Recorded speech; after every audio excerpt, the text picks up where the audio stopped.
என்னுடையவன். கர்த்தர் சொல்வதாவது நீர் என்னுடையவன் அப்படி சொல்றாரு. இந்த ஒரு சொல்ல காரணம்னா ஆண்டவர் பேசுறாரு. அவர் பேசும்போது கண்டிப்பா நிறைய காரியங்கள் நடக்கும். அப்படி அந்த காரியங்கள் பார்க்கும்போது அந்த ஒரு நம்பிக்கையாற்ற நிலையில தான் ஆண்டவர் குறுக்கிடுறதை நம்ம பார்க்கிறோம். யாருமே இல்லை, நமக்காக பேசுறதுக்கு யாருமே இல்லை, இந்த தேசத்துக்காக ஜெபிக்க யாருமே இல்லைன்னு சொல்லி நினைக்கிற சூழ்நிலையில, நம்பிக்கையற்ற சூழ்நிலையில ஆண்டவருடைய வார்த்தை அந்த இடத்துல வருது நம்ம பார்க்கிறோம். ஆண்டவர் பேசுறாரு, நீர் என்னுடைய சொல்லி ரொம்ப தெளிவா சொல்ற ஆங்கிலத்தில் இருக்கு. அதுல ஆண்டவருடைய குணாதிசயங்களை பார்க்கும்போது, தேவனுடைய தெய்வீக குணங்களை பார்க்கும்போது, அங்க அவருடைய படைப்பை யோசிக்கும் போது, அவர் நம்மளை படைக்கிற தேவன், உங்களை என்னைய படைத்த தேவன் நம்முடைய ராஜாதி ராஜாவாக இருக்கிறார் பார்க்கிறோம். அதே போல நம்மளை உருவாக்குற தேவன், தேவனாக அவருடைய குணாதிசயங்களை பார்க்கிறோம். அது மட்டுமல்ல, நம்மளை மீட்கிற தேவனாக இருக்கிற, நம்மளை ரட்சித்த தேவன், நம்மளை மீட்கிற தேவனாக அவர் வெளிப்படுறதை நாம் பார்க்கிறோம். அது மட்டுமல்ல, நம்மளை பேர் சொல்லி அழைக்கிற தேவன். இந்த மகாபெரிய தேவனை நாம் ஆராதிக் கொள்றது, நம்ம சொந்தமாக்குறது அவருடைய பெரிய கிருபை பார்த்துக்கிடுங்க. அது மட்டுமல்ல, நம்மளை அவர் சொந்தமாக்கிக் கொள்கிறார். He owns us பார்க்கிறோம். ஆப்பிரிக்கால போகும்போது அவங்க கேட்கிற கேள்வி வந்து நம்ம பொதுவாக பார்த்தோன்னு கேட்போம், how are you கேட்போம் இல்லையா? பார்க்கும்போது எப்படி இருக்கீங்க கேட்போம், how are you கேட்போம். பட் அங்க வந்து எப்படி கேட்பாங்கன்னா, whose are you கேட்பாங்க. யாருடையவன் தான் கேட்பாங்க. அவங்க வந்து நம்முடைய பேக்ரவுண்ட் ஃபர்ஸ்ட் கேட்பாங்க, யாருடைய குமாரன். அதே போலதான் ஐசா நம்ம ஞாபகப்படுத்த இல்லைன்னா, we all belong to நம்முடைய சொந்தமாக உரிமை கொண்டாடுகிற தேவன் வந்து நம்மை அவர் உண்மை கொண்டாடுகிறார், நம்ம பேர் சொல்ல அழைத்திருக்கிறார். we all belong to God என்றதை ஆண்டு உணர்ந்தது நம்ம பார்க்கிறோம். அதுதான் இந்த அதிகாரத்துல வற்புறுத்தி சொல்லக்கூடிய காரியமாக இங்க நோட் பண்ணக்கூடிய தேவனுடைய கேரக்டர் குறித்து யோசிக்கும் போது, அவர் நம்மளை படைக்கிறார், நம்மளை உருவாக்குகிறார். அவருக்கு ரொம்ப லேசான காரியம். அதை அவர் செய்யும் போது, நம்ம படைக்கும் போதும் சரி, உருவாக்கும் போதும் சரி, ஒரு முகாந்தத்தோட செய்யறார், ஒரு பர்பஸோட செய்யறதை பார்க்கிறோம். ஒரு பெரிய இன்டென்ஷனோட அவன் செய்யறதை நம்ம பார்க்கிறோம். நம்ம யாராவது ஆக்சிடென்டாக இங்க வரல, தற்செயலா வரல, அவருடைய பெரிதான நோக்கத்தோட, அவருடைய கிரியாவோட, அவருடைய பெரிதான திட்டத்தோட தான் அவனுடைய படைத்திருக்கிறார். அந்த ஐடென்டிட்டி மிஸ் பண்ணிருக்கிறாரு. அதுதான் உங்களுக்கு என்ன இருக்கிற அடையாளம். That is identity we carry.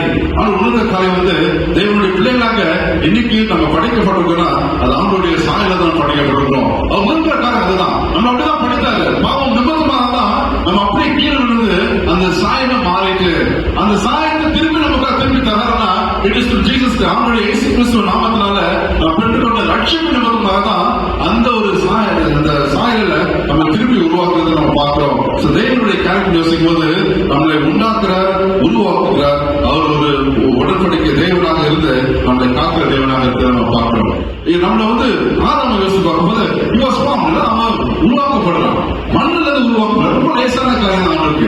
எதெல்லாம் நம்ம கஷ்டம் நினைக்கிறோமோ ஆண்டவருக்கு ரொம்ப லேசான காரியமா தெரியுது. கீழே நின்று மண் எடுத்து அப்படி உருவாக்குறாங்க. அவ்வளவு சிம்பிளான காரியமாக இருப்பாங்க. அவன் படைப்பு சொல்லும்போது, அவருடைய படைப்புல அவ்வளவு ஒரு பெரிய அற்புதமான காரியங்களை பார்க்கலாம். அது மட்டும் இல்ல, இந்த இஸ்ரேல் தேசத்தை பார்க்கும்போது இதை வந்து ஒரு உடன்படிக்கை தேசமாக அவர் உருவாக்குவதை பார்க்கல. எத்தனையோ தவறுகள், எத்தனையோ மீறுதல்கள், எத்தனையோ பாவங்கள் மத்தியில் வாழ்ந்த இந்த தேசத்தை அவருடைய அன்பு நிமித்தமாக, அவருடைய உடன்படிக்கை நிமித்தமாக இந்த தேசத்தை மறக்காம உருவாக்கி கொண்டே இருக்கிறார். இந்த நாட்கள் யோசித்து பார்க்கும்போது, அந்த நாட்கள் கோவிட் வந்த போது, இந்த COVID-19 கொரோனா வந்த போது எல்லாருக்கும் பெரிய இழப்பு. நிறைய நம்ம மத்தியில உட்காந்துருக்கீங்க. கண்டிப்பா அந்த ஒரு தாக்கத்தை நம்ம குடும்பத்துல அனுபவிச்சு நான் நினைக்கிறேன். ஆனா அந்த நாட்களை பார்க்கும்போது ஒரு இருள் சூழ்ந்த ஒரு சூழ்நிலை இருந்தாலுமே நிறைய இழப்பின் மத்தியில நீங்க நம்ம இன்னைக்கு வாழ்ந்துட்டு இருக்கோம்னா, ஒரு நம்ம மனசுல கேட்க வேண்டிய கேள்வி என்னன்னா, வை நான் ஏன் வாழ்ந்துட்டு இருக்கேன்? கிறிஸ்டாபர்சன் சொல்லி ஒரு ஆங்கில பாடகர், அவர் ராக் ஸ்டார் மாதிரி நிறைய பாடல்கள் எழுதியிருந்தாரு. அவர் ஒரு கிறிஸ்தவன் அல்ல. ஆனா அன்னைக்கு ஒரு நாள நேரத்துல தன்னுடைய நண்பர் வந்து திருச்சபை கலந்து செல்றாங்க. போகும்போது அன்னைக்கு செய்தி கேட்கும் போது ஆண்டவர் தொடப்பட்டு அன்னைக்கு ஒரு பெரிய பாட்டு எழுதுறாரு. என்னைய உயிரோட இருக்கீங்க ராஜா, நான் என்ன செய்தேன் சொல்லி அந்த ஆல்டர் கால் கொடுத்தோட நேரம் முன்னாடி வந்து மண்டிட்டு தேம்பி அழுந்து தன்னுடைய பாவத்தை அறிக்கையிட்டு கிறிஸ்துவ மனிதனாக மாறதை பார்க்கிறோம். அவருக்குள்ள ஒரு புதிய அனுபவத்துக்குள்ள வரதை நம்ம பார்க்கிறோம். அவருடைய கேள்வி என்னன்னா, why me Lord? நிறைய பேர் இருக்காங்களே இன்னைக்கு இந்த முகாமுக்கு நம்ம ஆண்டு அழைத்து வந்திருக்காங்கன்னா வைபி கேட்கக்கூடிய சூழ்நிலை இருக்குன்னா, ஏன் மற்றவங்களுக்கு நான் பார்க்க நமக்கு கண்டுபிடித்தா ஒரு முகாந்திரம் உண்டு, ஒரு பர்பஸ் உண்டு, ஒரு உன்னதமான திட்டம் ஆண்டு உண்டுன்றத நீங்க நம்ம உணர வேண்டிய ஒரு காலகட்டத்தில் சமூக உருவாக்குறாருன்னா அவருடைய அன்பு தான். இஸ்ரேல் தேசம் அவரை மறந்தாலும் ஆண்டவருடைய உடன்படிக்கை நிமித்தமாக அந்த தேசத்தை மீண்டும் மீண்டும் உருவாக்குறத நம்ம பார்க்கிறோம். அது மட்டும் இல்ல, திருச்சபை இந்த நாட்கள் திருச்சபையில ஆண்டு வந்து ஒரு ராயல் பிரீஸ்டா உருவாக்குறதுன்னா அது ஆண்டுடைய பெரிய கிருபைன்றத நாம பார்க்கிறோங்க. அது மட்டும் இல்ல, இன்னும் விசுவாசிகளை பார்க்கும்போது இயேசு கிறிஸ்துவ நாமத்தினால நாம் நற்கிரியைக்காக படிக்கப்பட்டிருக்கிறோம். ஆண்டு நமக்கு எதிர்பார்க்கறதுக்காக வந்து நம்ம என்ன வந்து அவருடைய பிள்ளைகளாக நல்ல காரியங்கள் சென்று அவர் விரும்புகிறார்.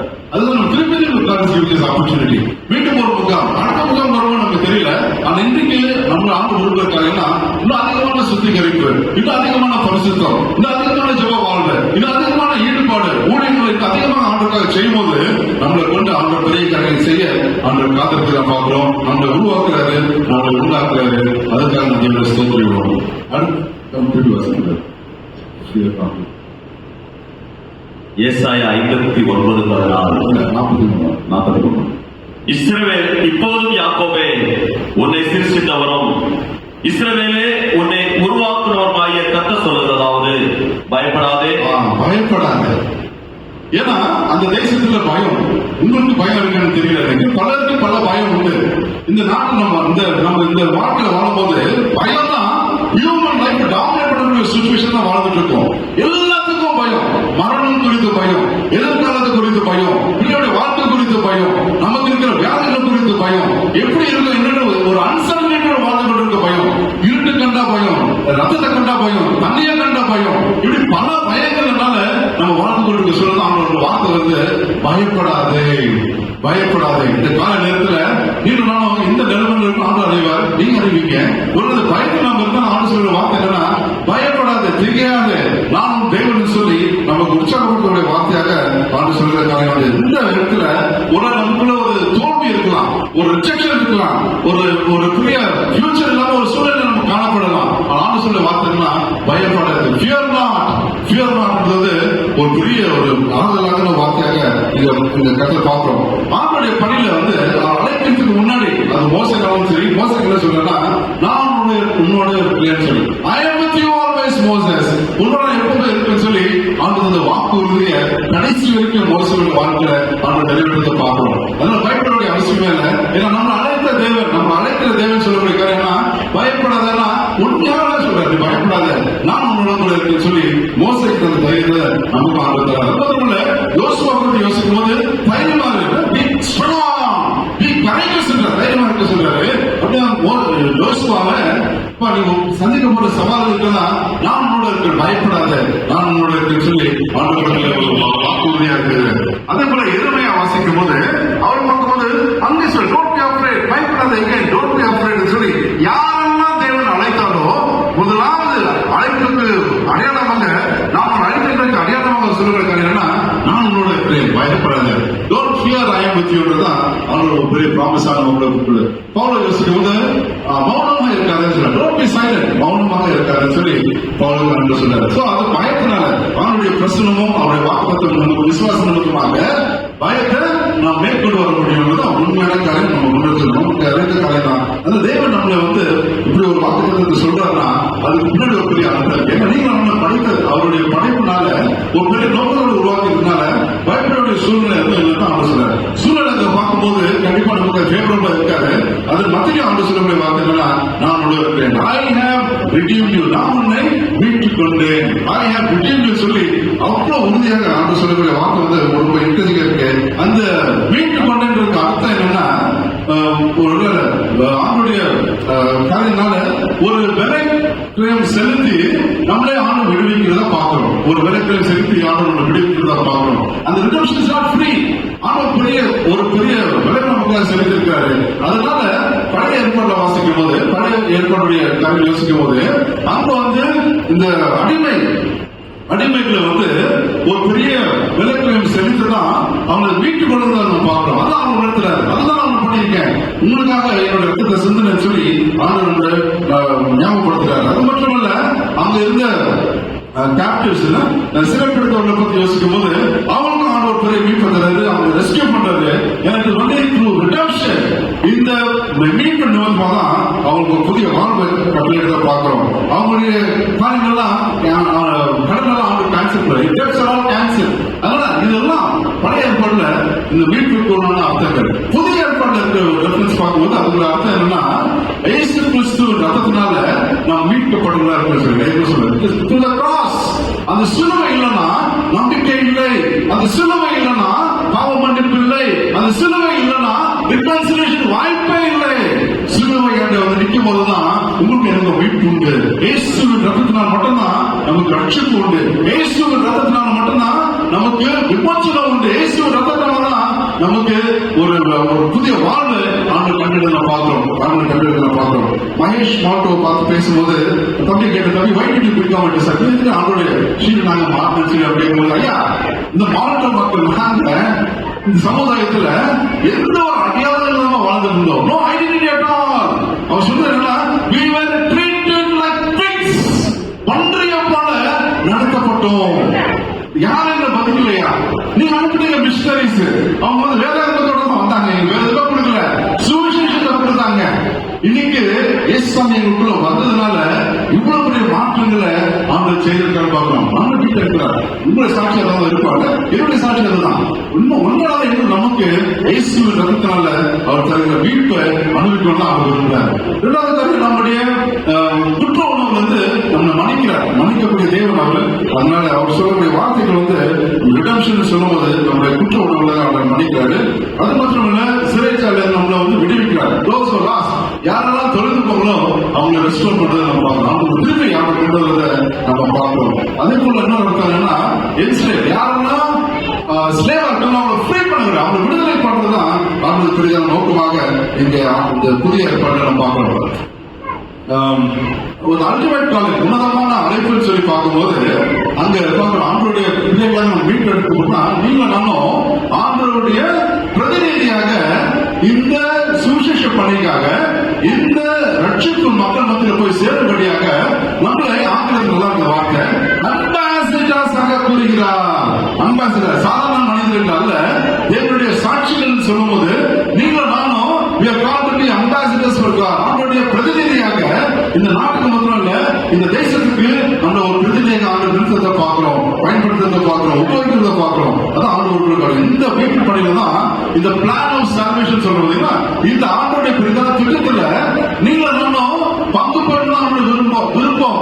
அதான் ஆண்டவர் வாஞ்சிக்கிறார். அதான் நம்ம கொண்டு வந்திருக்கிறார். இந்த 3 நாள் இந்த கூடுகையிலையும் அதான் ஆண்டு விரும்புகிறார். இன்னும் அதிகமாக இந்த தேசத்தின் ரட்சிப்புக்காக, இந்த தேசத்தின் மீட்புக்காக அதிகமாக செயல்பட ஜெபிக்க இன்னொரு இன்னும் அதிகமான காரியம் ஆண்டுக்காக செய்யறதுக்காக தான் ஆண்டு நம்ம மீட்பு கொண்டிருக்கிறார். இந்த மீட்பு தான் நீங்க நானும் சுமந்து கொண்டிருந்த காரியம் இல்ல. இமாச்சல் சென்ற போது அங்க தம்பி அங்க ஒரு ஆராதனை நடந்துட்டு இருந்தது. ஒரு சின்ன ஆராதனை, அங்க சொந்தமான சேர்ச்சாலாம் கிடையாது.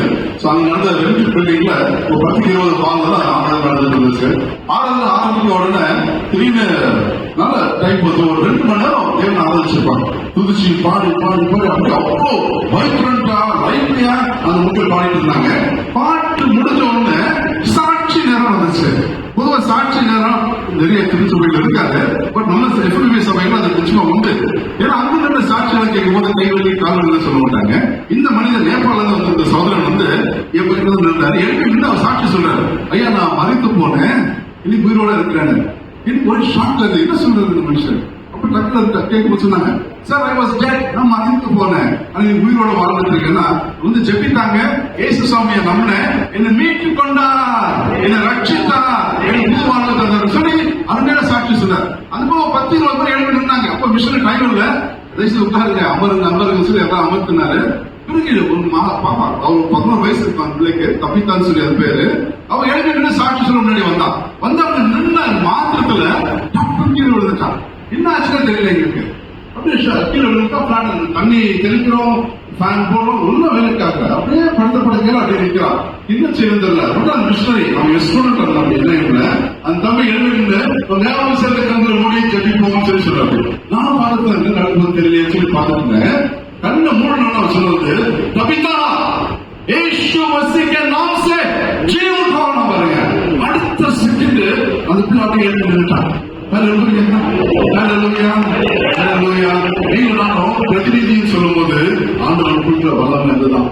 அங்க விசுவாசம் இருக்காரு, விசுவாசிகள் தராரு. நீங்களும் நானும் பெற்றுக்கொள்ளக்கூடிய அனுபவம் இருந்தால் ஆண்டவருடைய வல்லமை நமக்குள்ள வரும்போது அவர் மீட்கப்பட்ட பிள்ளைகளாக நாம் ஜீவிக்கும் போது ஆண்டவர் நம்மளை கொண்டு அதிசயமான காரியம் செய்யறாரு. பணித்தரங்களை செய்யறாரு, நம்ம திருச்சபைகளை செய்யறாரு, நம்ம குடும்பங்களை செய்ய ஆயத்தம் இருக்கிறாரு.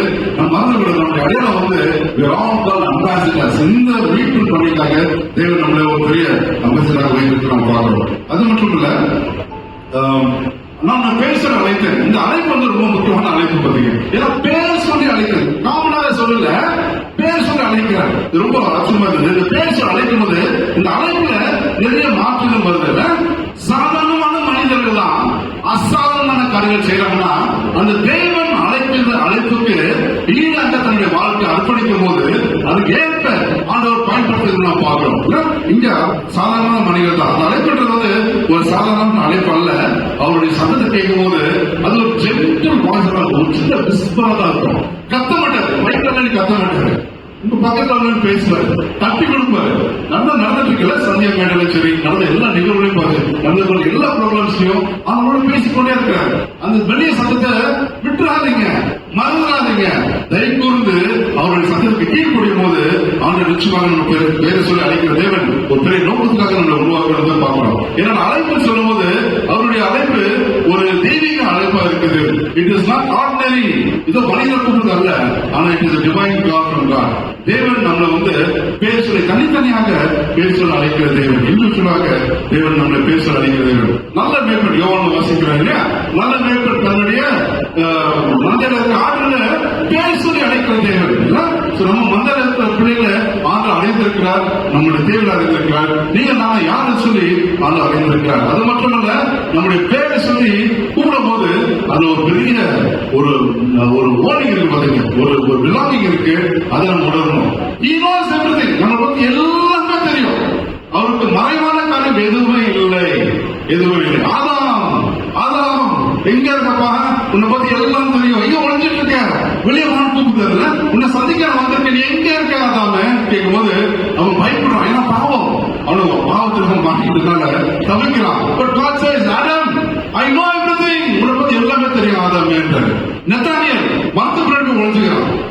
பாக்குற நெத்தானியேல் எங்க பாவலையே, நான் நெத்தானியேல் பாப்பா, I know you மரத்து ஒழியாத, I know where you are. ஜக்கியோஸ் மரத்து மேலே ஏறி கொண்டான். ஏய் ஜக்கியோ, தெரியுதுப்பா நீ எங்க இருக்கு தெரியல. எவ்வளவு பேர் இருந்தாலும் என் கண்ணு பார்வை ஒன்று பாக்குது. I know where you are Zacchaeus. கீழே இறங்கி வா, come down. I want to come and dine with you சொல்லி ஆண்டவர் சொன்னார். உன்னோட நான் விருந்து சாப்பிட விரும்புறேன் சொல்லி உன்னோட உங்க வீட்டுக்கு வரேன் சொல்லி ஆண்டவர் சொல்றாரு. இந்த கால நேரத்திலையும் நம்முடைய நிலைமை ஆண்டவர் அறிந்திருக்கிறார். உங்களுடைய நிலைமை என்ன எனக்கு தெரியாது, பட் காரணம் சான்று நம்முடைய நிலைமை தெரிஞ்சிருக்கிறதுனால அவருடைய சரித்திர தைரியமா போய் இப்ப காட்டு காரணத்தை பார்க்கிறோம்.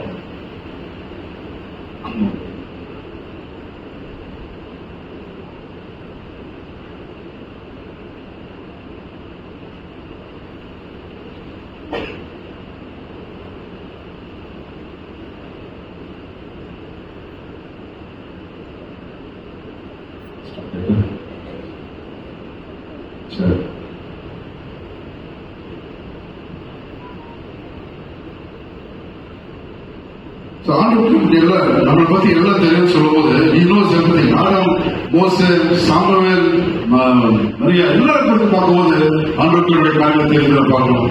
சின்ன சிக்கல் மாதிரி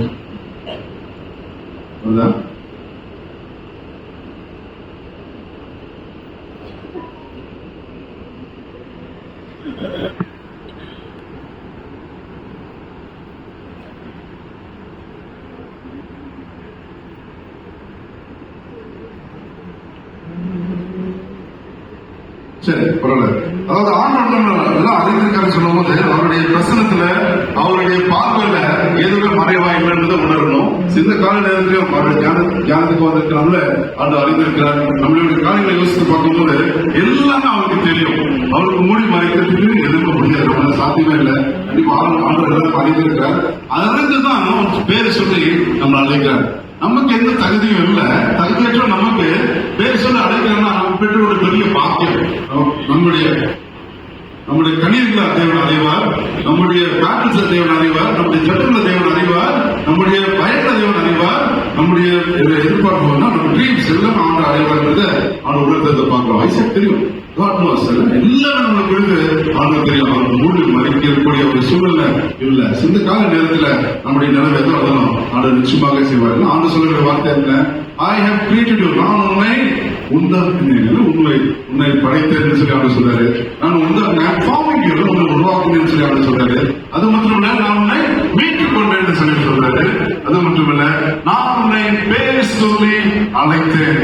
இந்த தேவன் நம்முடைய தேவன், நம்ம அறிந்த தேவன், நம்ம அவருக்கு மறைவாக இல்லாத ஒரு காரியம் அவர் மறைக்க முடியாத ஒரு காரியம். அவருடைய சன்னிதானத்தில் I know you by name, I called you by name. பேர் சொல்லி அழைத்ததுன்னு சொல்லி அந்த நம்பிக்கையோட வார்த்தை.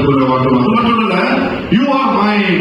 இந்த கால நேரத்தில் ஒரு ஆப்பிரிக்கால கேட்டது நீ யாருன்னு சொல்லும் போது நீ யாருடையவன் சொல்லி கேட்பது அர்த்தம் தான். அதனால இந்த கால நேரத்தில் நீ யாருடையவன், நீங்க யாருடையவன் சொல்லி அந்த உறுதியோடு இந்த தேவன் நம்முடைய தேவன், அழைத்த தேவன், மகாபெரிய தேவன். அவருடைய கேரக்டர் பாருங்க, அவர் நம்மை படிக்கிறார், நம்ம உருவாக்குகிறார், நம்ம மீட்டுக் கொள்கிறார், நம்ம மன்னிக்கிறார், நம்ம ரட்சிக்கிறார் சொல்லி அந்த நம்பிக்கையோட அவருடைய இந்த காலகட்டத்தில் நம்ம இருக்கோம். தேவன் தாமே நம்ம ஆசீர்வதித்து இந்த நாடு முழுவதும் இருக்கிற எல்லா நிகழ்வுகளும் நடந்து வராங்க. அவருடைய சத்தத்தை நாம் கீழ்படுவோம், அவருடைய வார்த்தையை கேட்போம், அவருடைய சத்தத்தை கேட்போம், அவருடைய மிக பொருளை நம்ம கேட்டு நம்முடைய வாழ்க்கை அர்ப்பணிக்கும் போது அதிலிருந்து ஒரு பெரிய மாற்றத்தை கொண்டு வந்து நம்ம பார்க்கணும். இந்த நாட்கள் அவருடைய வசதி அதிகமாக நம்ம தியானிக்கும் போது கத்தரோட வழி எடுத்துவராக. ஐ திங்க் என்னுடைய நேரம் முடிஞ்சது நான் நிற்பாட்டேன். தெய்வத்தாமே இந்த வசனத்தை ஆசிரியத்து இந்த தியானத்தை சுருக்கமான தியானம் அதிகமாக நம்ம பேசணும். நம்ம முடிச்சுக்கிறேன்.